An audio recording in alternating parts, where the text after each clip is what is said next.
Assalamualaikum warahmatullahi wabarakatuh. Halo teman-teman semua, kembali lagi di sini bersama Jundi dan Tini. Nah, pada kali ini, di video kali ini ya, insya Allah kita akan menjawab pertanyaan-pertanyaan dari teman-teman yang sudah masuk ya. Tapi pertanyaan ini nggak semuanya kita jawab satu persatu. Jadi ada beberapa pertanyaan yang mungkin tujuannya sama, jadi kita akan yang intinya sama ya gitu. intinya saja gitu. Jadi Yang intinya sama, kita coba rangkum gitu ya jawabannya. dirangkum jawabannya gitu ya.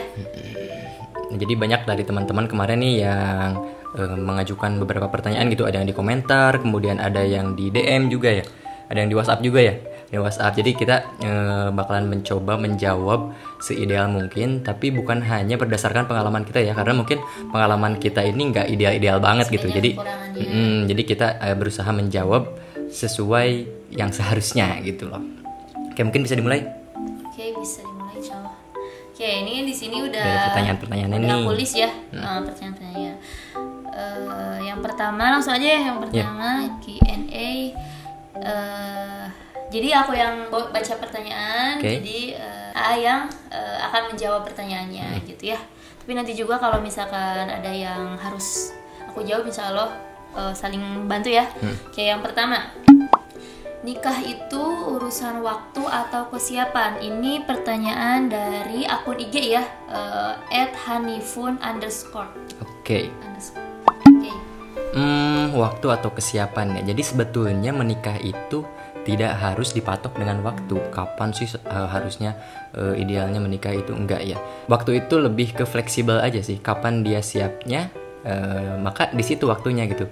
Justru yang lebih penting itu kesiapan itu sendiri gitu. Ada yang siapnya di usia 20 tahun, mungkin ada yang siapnya di usia 25 tahun, ada yang siapnya di usia 27 tahun. Jadi beda-beda kesiapan setiap orang gitu ya. Jadi jangan terpaku dengan waktu. Enggak berarti yang lebih cepat lebih baik juga, dan enggak berarti yang lebih lambat lebih jelek juga. Enggak seperti itu.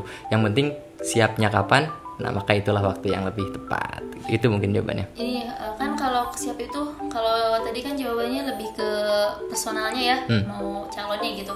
Tapi kan nikah itu menyatukan dua keluarga ya. Jadi kesiapan dari masing-masing keluarga ya, juga. bukan hanya kesiapan dari antara aku dan kamu aja gitu ya, tapi kita dan kalian semua gitu, jadi keluarga besar. Nah itu dia. Kita lanjut ke pertanyaan kedua. Pertanyaan kedua, nikah untuk belajar atau belajar untuk nikah? Nah ini dari orang yang sama ya, dari @hanifun_. Oke, ini kayaknya kepo banget deh tentang pernikahan orangnya nih. Jadi memang sebelum menikah kita harus belajar gitu ya. Belajar apa? Belajar mempersiapkan diri, mempersiapkan mental gitu, mempersiapkan segalanya. Kita benar-benar harus dewasa gitu. Nah itulah yang disebut dengan belajar untuk menikah. Tetapi menikah itu sendiri adalah belajar. Belajar apa? Belajar saling memahami gitu. Belajar istri memahami seorang suami, suami memahami istrinya. Kemudian belajar bareng-bareng juga, belajar berumah tangga. Nah itu mungkin yang disebut dari menikah untuk belajar. Jadi sama dua-duanya ya. Sebelum menikah harus mempersiapkan dengan belajar gitu. Ketika sudah menikah pun tetap gitu harus belajar gitu. Mungkin itu jawabannya.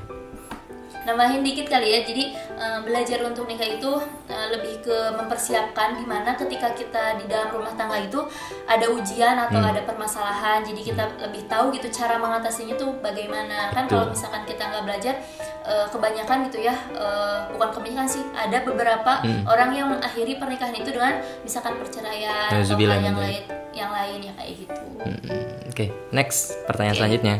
Pertanyaan selanjutnya, gimana cara mempertahankan hubungan saat di salah satu pihak ada orang ketiga? Nah ini ngeri. Pertanyaannya dari @abelmp_. Oke, gimana cara mempertahankan hubungan di saat salah satu pihak ada orang ketiga ya? Mungkin pelakor kali ya? Atau kalau pelakor enggak juga. Ya, jadi perlu diperhatiin juga gitu ya. Mungkin dalam hubungan pernikahan gitu kadang ada tapi nauzubillah gitu ya, ada sampai titik jenuhnya, ada bosen gitu, dimana istri nggak merasa dicintai lagi oleh suaminya, begitupun suami tidak mencintai secara penuh kepada istrinya. Tapi semoga aja nggak terjadi gitu ya.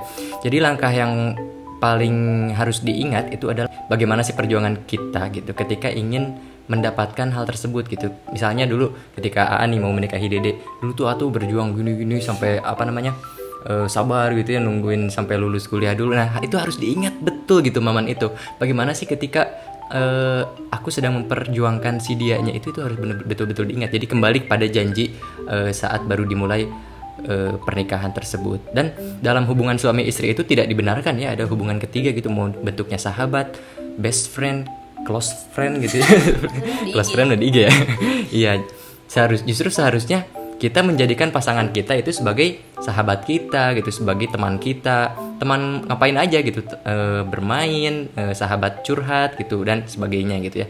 Pertanyaan selanjutnya yaitu bagaimana ketika ada yang serius tetapi orang tua nyuruh fokus kuliah dulu, apakah harus nikmati masa muda gitu ya.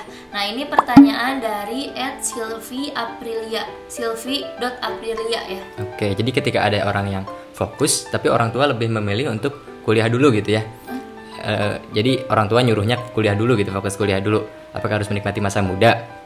Ini sebetulnya sama banget ya sama kita dulu ketika aku ngedatengin Rini itu udah pas baru lulus SMA, tapi orang tuanya Rini menyarankan untuk kuliah dulu aja gitu, gimana nanti kalau setelah lulus SMA, dan itu fine aja gitu, nggak apa-apa asalkan dikomunikasikan dengan baik gitu antara kedua belah pihak.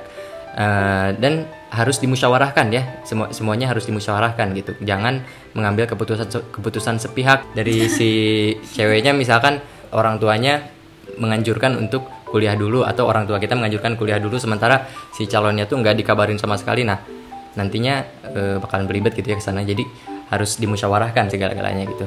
Dan nggak salah juga nunggu lulus kuliah gitu, lebih banyak waktu gitu untuk mempersiapkan ke hari H-nya gitu. Kalau itu sih menurut aku. Oke, kita lanjut ke pertanyaan selanjutnya, yaitu bagaimana sikap saya jika ada seorang laki-laki yang sebelumnya baru saya kenal mengajak serius.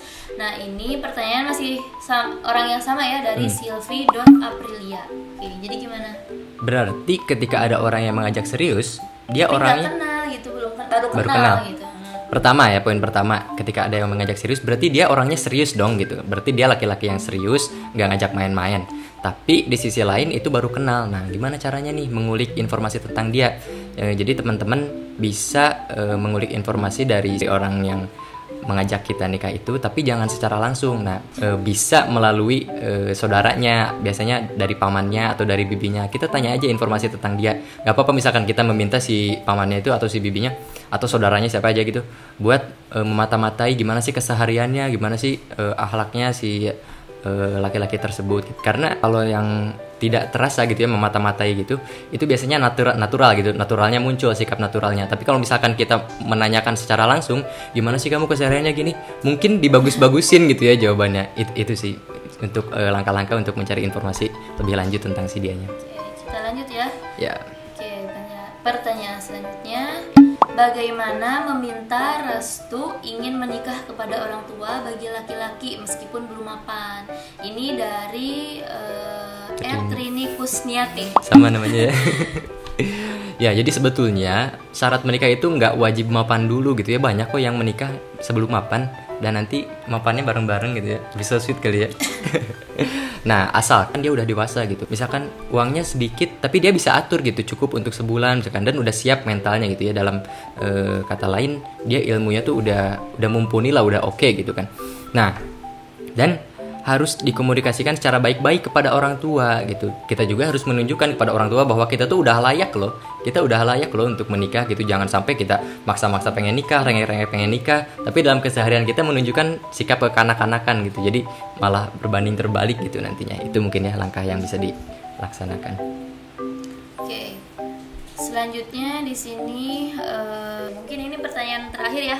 Dari teman-teman.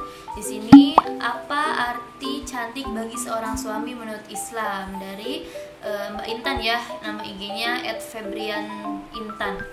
Bisa langsung jawab. Arti cantik bagi seorang suami menurut Islam ya. Mungkin cantik itu bisa dikategorikan ke dalam dua ya. Ada cantik secara fisik dan cantik secara batin gitu ya. Cantik secara fisik itu mungkin terlihat oleh mata gitu secara zahir. Itu bisa dikategorikan dengan berusaha bersih gitu di hadapan suami, kemudian berpenampilan menarik. Begitupun sebaliknya ya, suami juga harus berpenampilan menarik dan bersih gitu di depan istri, pandai berhias gitu ya. Masya Allah gitu, kalau istri setiap suaminya melihat dia, suaminya itu tertarik gitu kepada dia. Kayak inilah. Oke, pandai berhias ya. Kemudian wajah yang cerah, berseri-seri gitu. Kemudian wangi, harum gitu ya di depan suami. Dan itu semua harus suami yang modalin, bro. Jangan suami nuntut segala macam tapi nggak mau modalin ya. Jadi cantik secara fisik itu seperti itu gitu ya. Nah, tapi cantik secara fisik itu tidak akan ada artinya gitu kalau tidak dilengkapi dengan cantik secara spiritual atau cantik secara batin. Bahkan kalau tidak dilengkapi dengan cantik secara batin, itu bahkan bisa menjerumuskan ke dalam kehancuran gitu ya. Banyak gitu teman-teman di luar sana yang nauzubillah gitu ya, nggak usah disebutin gitu. Dia memang cantik gitu ya secara fisik, tapi akhlaknya itu nol gitu. Ya suaminya nggak bakalan nyaman juga gitu. Begitupun sebaliknya, suami yang mungkin terlihat tampan, fresh, tampilannya oke gitu ya, tapi akhlaknya nggak ada misalkan ke istrinya, itu juga nggak bagus juga gitu ya. Nah, maka kecantikan fisik tadi itu harus dibarengi dengan kecantikan akhlak atau kecantikan spiritual. Nah, dengan apa nih melengkapi kecantikan akhlak itu? Dengan ketaatan beribadah kepada Allah gitu ya si suami istri tersebut, kemudian patuh gitu terhadap suami, tulus dalam melayani suami dalam pengorbanannya, kemudian jiwanya teduh, hatinya itu bening, tenang gitu ketika menghadapi suaminya tuh, lembut gitu ya, hangat gitu ketika dalam berkeluarga gitu ya, ke suami, ke anak gitu ya, hangat, kasih sayangnya itu benar-benar murni gitu kelihatan gitu ya, pengertian gitu. Dan yang nggak kalah penting juga harus sabar gitu ya, harus sabar, ini yang paling penting karena di dalam hubungan pernikahan itu kan menyatukan dua orang yang berbeda kepribadian gitu ya, dengan dua keinginan gitu. Kadang yang satu pengennya ini ya, yang satu karakternya gini gitu ya, itu hal yang wajar, tapi yang paling penting harus dihadapi dengan sabar gitu, karena kalau nggak sabar tahu sendirilah akibatnya ya kalau nggak sabaran gitu. Nah, itulah yang biasa orang-orang sebut dengan inner beauty atau kecantikan dari dalam. Nah, kalau kecantikan fisik dan kecantikan spiritual tadi digabung, Jos Markojos itu udahlah surga dunia itu guys. Karena kan dalam hadis juga Rasulullah menyebut memilih seorang istri itu berdasarkan apa aja deh? Karena agamanya, keturunannya, karena kecantikannya. Satu lagi apa? Kekayaan. Kekayaan. Nah, maka pilihlah yang berdasarkan agamanya. Fazfar bidatidin. Maka selesailah semua urusan. Artinya apa? Ketika seorang suami memilih calon istrinya itu ya, berdasarkan agamanya, itu ya selesai gitu. Yang lainnya juga dapat gitu. Soleha gitu ya, cantik, oke lah bonus gitu ya, tapi nggak jadi syarat utama juga. Yang penting agamanya dapat, yang lain insya Allah dapat gitu. Yakin? Jadi kan sorry ya, masya Allah. Amin. Nah, mungkin itu ya guys ya, kecantikan bagi seorang suami menurut agama Islam. Iya. Kalau misalkan yang belum nikah gimana menjaga kecantikannya? Atau Ya, Islam itu kayak gimana gitu cantik? Kan ada batasannya ya. Misalkan mau berias gitu, mau merias dirinya gitu. Kalau sekedar untuk kebersihan dirinya ya itu emang harus gitu ya, menjaga kebersihan. Tapi misalkan tujuannya untuk supaya menarik perhatian lawan jenis sampai di menor-menorin segala macam, nah itu menurut aku sih kurang baik juga ya, kurang baik karena ya buat siapa gitu kan, harusnya berdandan harusnya di depan suami aja gitu, suami juga berdandan ya di depan istrinya gitu, kayak gitu sih. Udah semua ya? Udah. Luar biasa pertanyaannya nih, susah-susah bro. Oke, bagi teman-teman yang mungkin punya pertanyaan lain yang belum kita bahas di sini, boleh silakan di komen atau di DM boleh, atau yang mau WhatsApp juga silahkan boleh. Udah. Udah, kita cukup sekian dulu video kali ini. Oke teman-teman, terima kasih bagi yang sudah menonton. Mohon maaf apabila banyak kesalahan.